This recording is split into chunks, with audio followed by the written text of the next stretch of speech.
বরাহনগর মঠে যোগদান করিয়া 1 বৎসর কয়েক মাস বেশ আনন্দে আছি। এমন সময় জানিলাম এবার মাতা ঠাকুরানী তাঁহার দেশে জয়রামবাটিতে জগদ্ধাত্রী পূজা করিবার ইচ্ছা করিয়াছেন। সেইজন্য শরৎ মহারাজ কলকাতা হইতে পূজার সমস্ত জিনিসপত্র কিনিয়া কয়েকজন ভক্তসহ যাইবার উদ্যোগাদি করিতেছেন। রওনা হইবার আগে তিনি হঠাৎ আমায় জিজ্ঞাসা করিলেন, কিরে, যাবি তো, চল আমাদের সঙ্গে। আমি অপ্রত্যাশিতভাবে মাকে দর্শন করিবার এমন সুযোগ ও সৌভাগ্যলাভ করিয়া আনন্দে অভিভূত হইয়া যাইবার জন্য প্রস্তুত হইলাম। উহা 1892 খ্রিস্টাব্দের অক্টোবর মাস হইবে। আমাদের দলে শরৎ মহারাজ, সান্ডেল মহাশয়, হরমোহন, গোলাপমা ও যোগিনমা ছিলেন। রেলগাড়িতে বর্ধমান স্টেশনে পৌঁছিয়া এক চটিতে রহিলাম ও রাত্রির মধ্যে 3খানি ছত্রিওয়ালা গোয়ান ঠিক করিয়া খুব প্রত্যুষে অন্ধকার থাকিতে থাকিতে রওনা হইলাম। দামোদর নদী পার হইয়া একটি চটিতে দ্বিপ্রহরে রান্না করিয়া খাইবার পর পুনরায় রওনা হওয়া গেল। উচালন চটিতে রাত্রিবাস করা হইয়াছিল। পরদিন ভোরে যাত্রা করিলাম।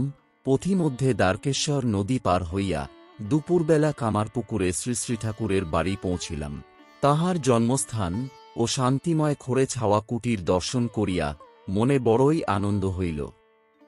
শ্রী শ্রী রঘুবীর ঢেঁকিশাল, যেখানে শ্রী শ্রী ঠাকুর ভূমিষ্ঠ হইয়াছিলেন, বাড়ির সম্মুখে যুগীদের শিব মন্দির, যেখানে শিব বিগ্রহ হইতে দিব্যজ্যোতি নির্গত হইয়া বায়ুর ন্যায় তরঙ্গাকারে তাঁহার মাতা ঠাকুরানীর উদরে প্রবেশ করায় গর্ভসঞ্চার হয়, ঘরটি যেখানে তিনি দেশে গিয়া থাকিতেন ও যাহাতে শ্রীশ্রীমা দেশে থাকিলে মাঝে মাঝে আসিয়া বাস করিতেন, সেই আমগাছ যাহা তিনি আম খাইয়া যে আঁটি পুঁতিয়াছিলেন তাহা হইতে হইয়াছিল, এইসব দর্শন করিয়া এক অপূর্বভাবে ভাবিত হইলাম।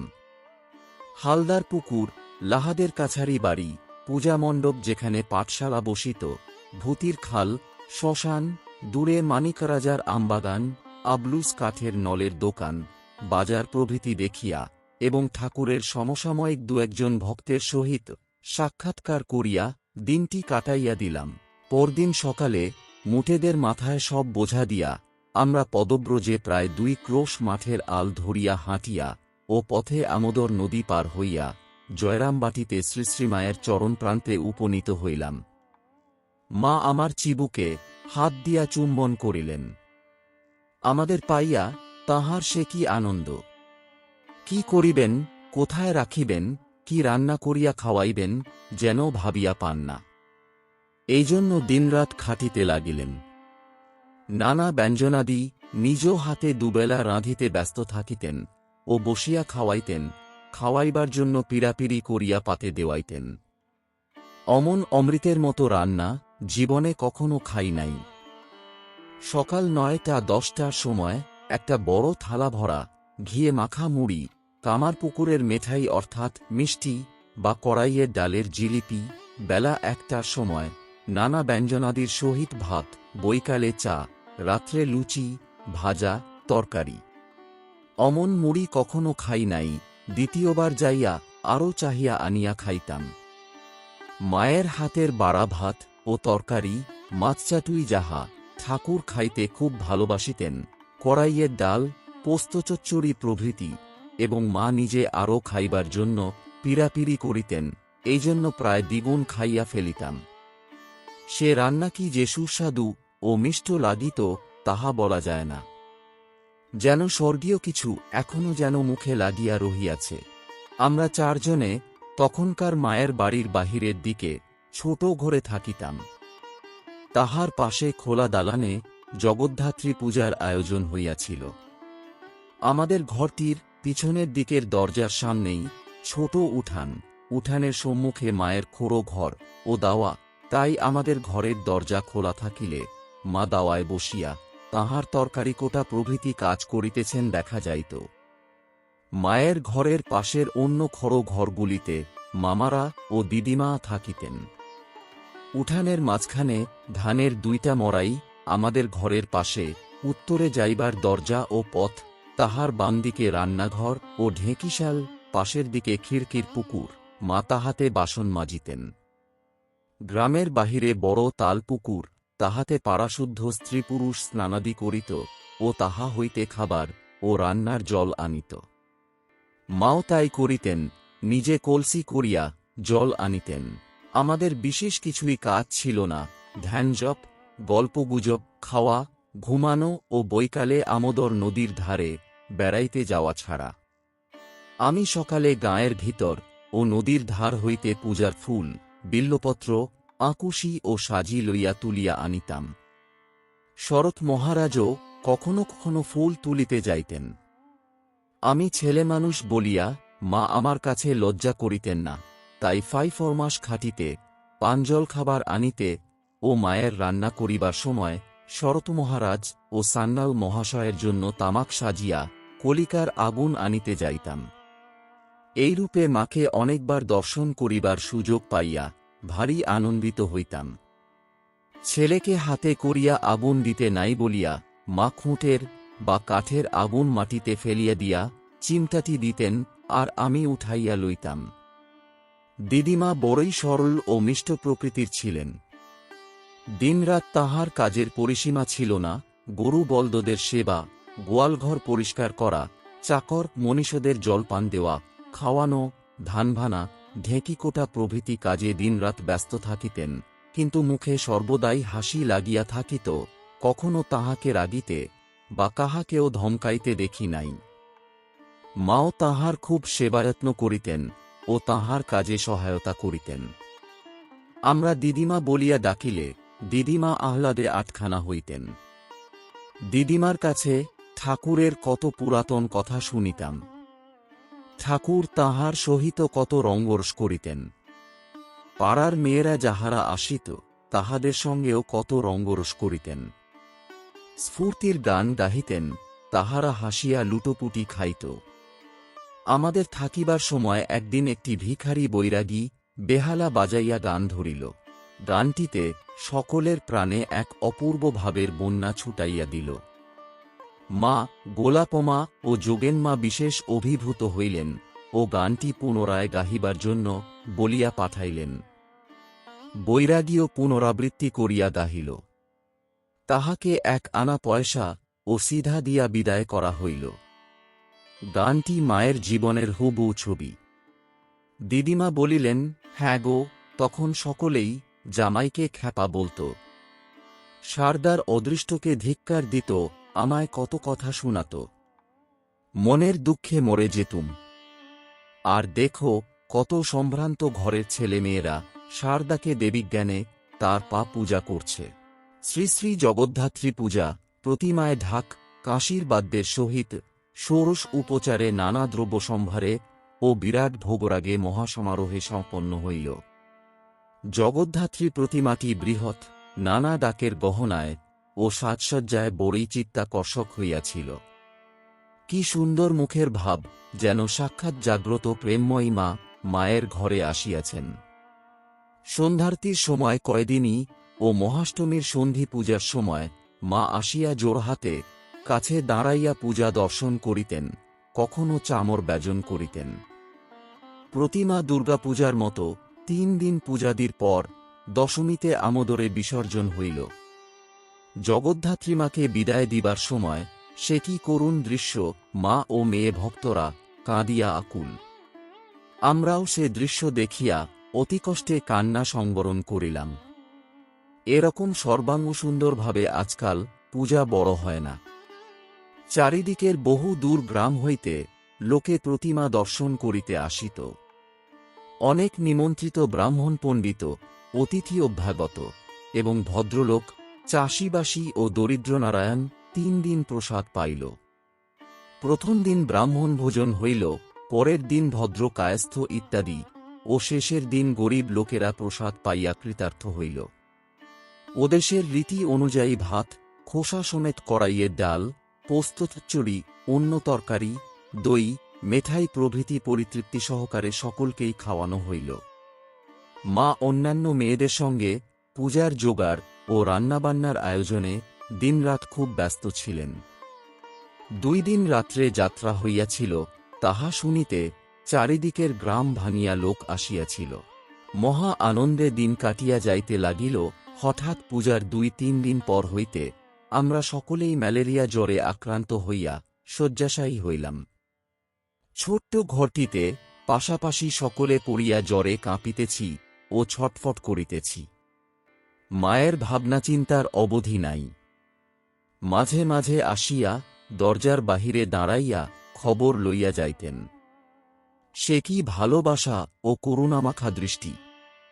মা কেবল বলিতেছেন, মাগো, কি হবে, ছেলেরা সকলেই পড়ে পড়ে ভুগছে। এমন গাঁ যে দুধসাগুর জন্য দুধ পাওয়া যায় না। তিনি ঘটি হাতে করিয়া বাহির হইতেন গাঁয়ের প্রতি ঘরে, যাহাদের গাভী আছে তাহাদের কাছে ছেলেদের পথ্যের জন্য কাতরভাবে দুধ ভিক্ষা করিতেন। যাহার কাছ হইতে যাহা পাইতেন, 1 পোয়া, আধ পোয়া, 1 ছটাক ঘুরিয়া ঘুরিয়া লইয়া আসিতেন। ওদেশের গাভীগুলিও এমনই কঙ্কালসার যে 2-1 পোয়ার বেশি বড় কেউ দুধ দেয় না। চাষী প্রধান দেশ, বলদদের লাঙ্গল চালাইবার, সার ও দূর জঙ্গল থেকে রান্নার কাঠ বহিবার জন্য একটু ভালো খাওয়ায় ও যত্ন করে। দুধ কোলের শিশু ছাড়া কেহ খায় না, অন্য কাজে লাগে না, তাই গাভীগুলির জন্য কেহ বড় কিছু করে না। যাহা হোক, আমরা সকলে কয়েকদিনে সারিয়া উঠিলাম ও অন্নপথ্য করিলাম। মা রোজ খিড়কি পুকুরে মামাদের দিয়া জাল ফেলাইয়া মাছ ধরাইতেন ও মাছের ঝোলও রাঁধিতেন। এরূপ প্রচণ্ড ম্যালেরিয়ায় আমরা আগে কেহই ভুগি নাই। দুর্বলতা সারিতে অনেক দিন লাগিয়াছিল। একদিন সকালে শরৎ মহারাজ স্যান্ডেল মশাইকে বলিতেছেন, কাল রাত্রে বাতিক চড়ে গিয়ে মোটেই ঘুম হল না। আমি অবাক হইয়া জিজ্ঞাসা করিলাম, বাতিক চড়া কাকে বলে? শরৎ মহারাজ হাসিয়া বলিলেন, তোর যখন হবে তখন বুঝতে পারবি। ইতোমধ্যে আমরা কয়েকবার শ্রী শ্রী ঠাকুরের জন্মস্থান কামারপুকুর দর্শন করিতে গিয়েছিলাম ও তথায় রাত্রিবাসও করিয়াছিলাম।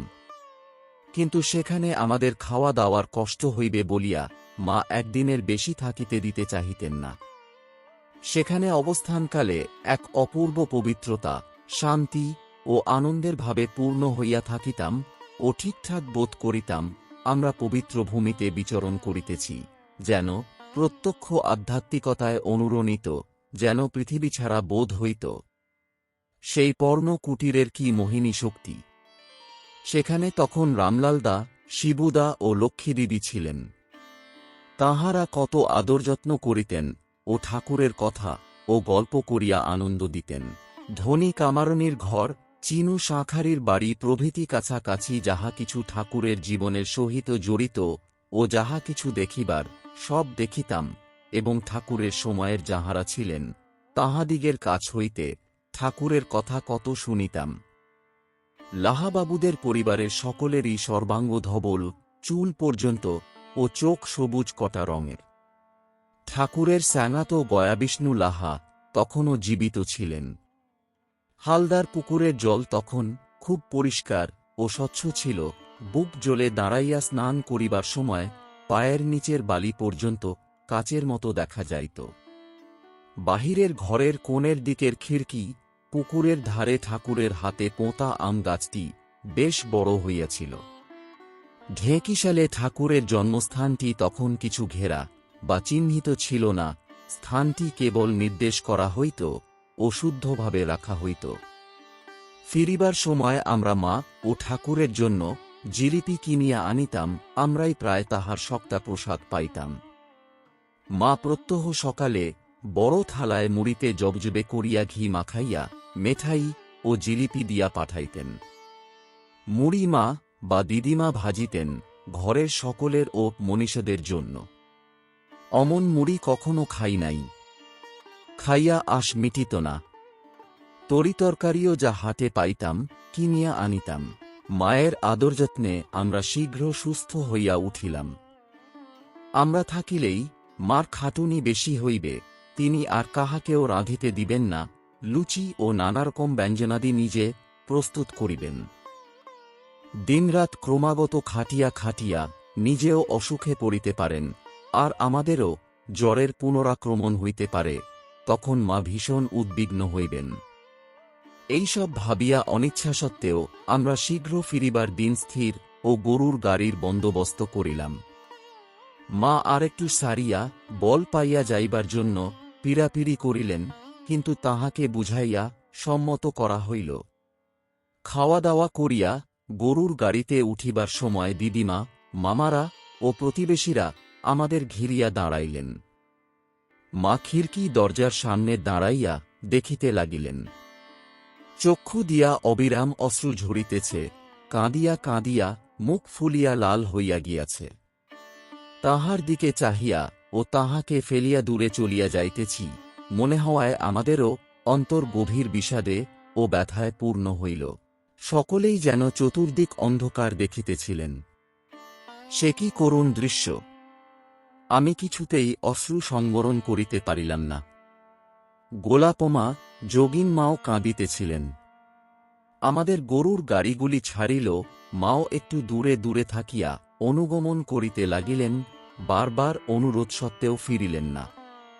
তালপুকুর পার হইয়া গ্রামের বাহিরে বিস্তীর্ণ মাঠে পড়িলাম।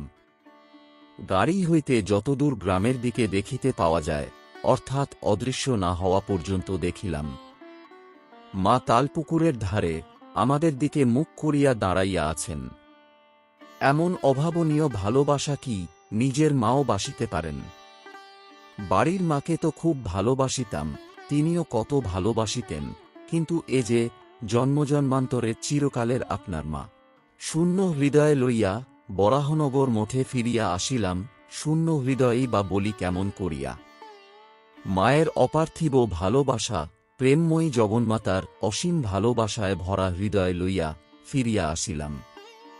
মায়ের কথা যাহা সামান্য শুনিয়াছিলাম, তাহাতে কে জানিত যে মা এইরূপ মায়েরকম করিয়া মন প্রাণ কাড়িয়া লইয়া আপনার হইতেও আপনার করিয়া নিবেন।